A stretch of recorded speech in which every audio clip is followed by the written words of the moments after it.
नमस्कार छात्र मित्रों। पिछली तासिका में हमने कक्षा 12वीं विषय हिंदी जो पाठ क्रमांक 6 है पाप के 4 हथियार, इस पाठ का अध्ययन शुरू किया था। इस पाठ के लेखक हैं कन्हैयालाल मिश्र प्रभाकर जी। तो सबसे पहले यहाँ पर इस परिच्छेद में जो परिच्छेद हम देखने वाले हैं 3 परिच्छेदों का अध्ययन करेंगे। तो उन परिच्छेदों में जो शब्दार्थ आए हैं उन शब्दार्थों को और मुहावरों को आपके सामने रखूँगा। तो देखिए एक बार पढ़ता हूँ फिर पाठ की ओर जाएंगे। विडंबना का अर्थ है उपहास, एकांगी का अर्थ है एक पक्षीय, प्रलाप निरर्थक बात बकवास।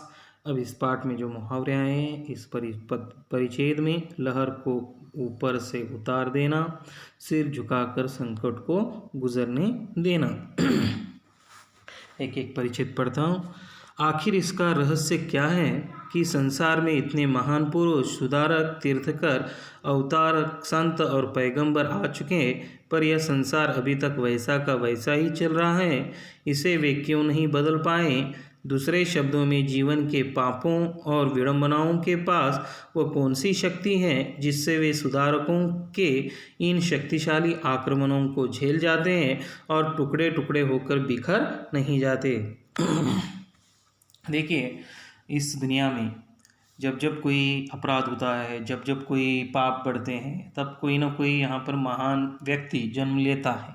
ये हर काल की स्थिति है, लेकिन वह सिर्फ उस काल तक ही क्या रहती है मर्यादित। वह चला गया इंसान, फिर पापों का जोर, यहाँ पर अन्याय का जोर, यहाँ पर विडंबनाओं का जोर पकड़ लेता है। तो लेखक कहते देखिए आखिर इसका रहस्य क्या है। रहस्य यानी गुपित, मतलब संसार में इतने महान पुरुष, देखिए हर काल में अलग अलग महान पुरुष हो चुके हैं, सुधारक हो चुके हैं, तीर्थकर मतलब भगवान, यहाँ पर अवतार, भगवान के अवतार भी हमें देखने को मिलते हैं अलग अलग। संत हो कर चले गए, संतों ने अच्छी बात यहाँ पर कही, पैगंबर तो देखिए आ चुके हैं, लेकिन संसार अभी तक वैसा का वैसा ही चल रहा है। लेकिन संसार में कोई बदलाव नहीं, संसार में जो बातें हैं वह चलती ही रहती हैं।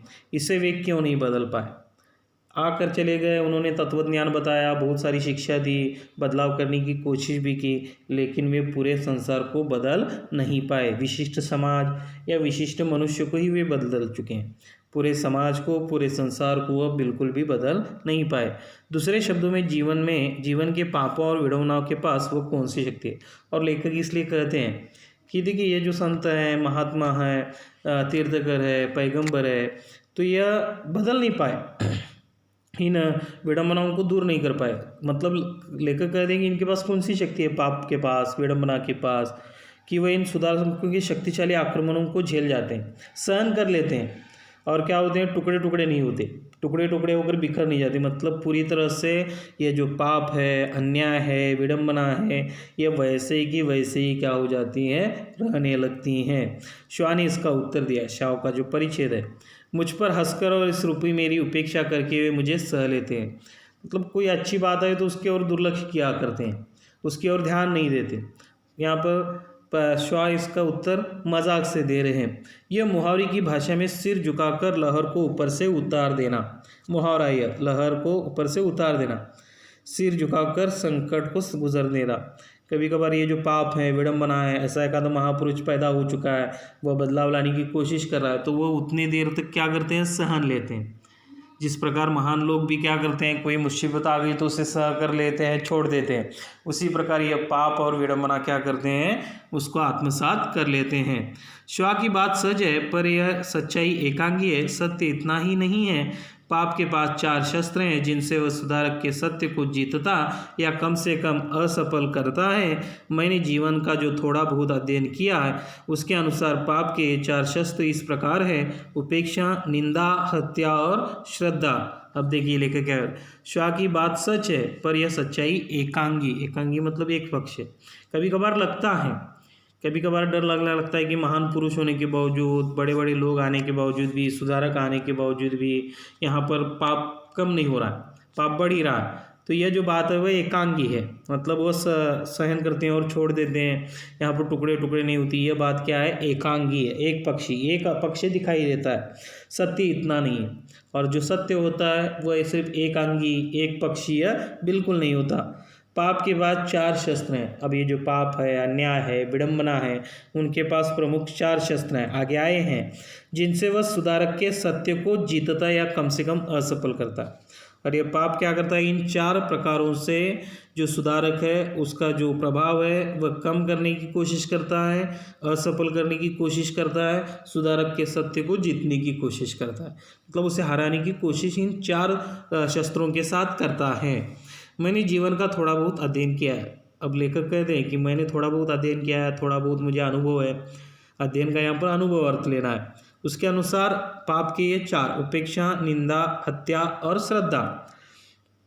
सुधारक पापों के विरुद्ध विद्रोह का झंडा बुलंद करता है तो पाप और उसका प्रतिनिधि पापी समाज उसकी उपेक्षा करता है। कभी कभार सुधारक देखिए पापों के खिलाफ अगर क्रांतिकारी कदम उठाएगा या उन्हें हटाने की कोशिश कीजिएगा, विद्रोह मतलब वो पाप से विद्रोह करने लगता है, लड़ाई झगड़ा करने लगता है, उस पाप को मिटाने की कोशिश करने लगता है।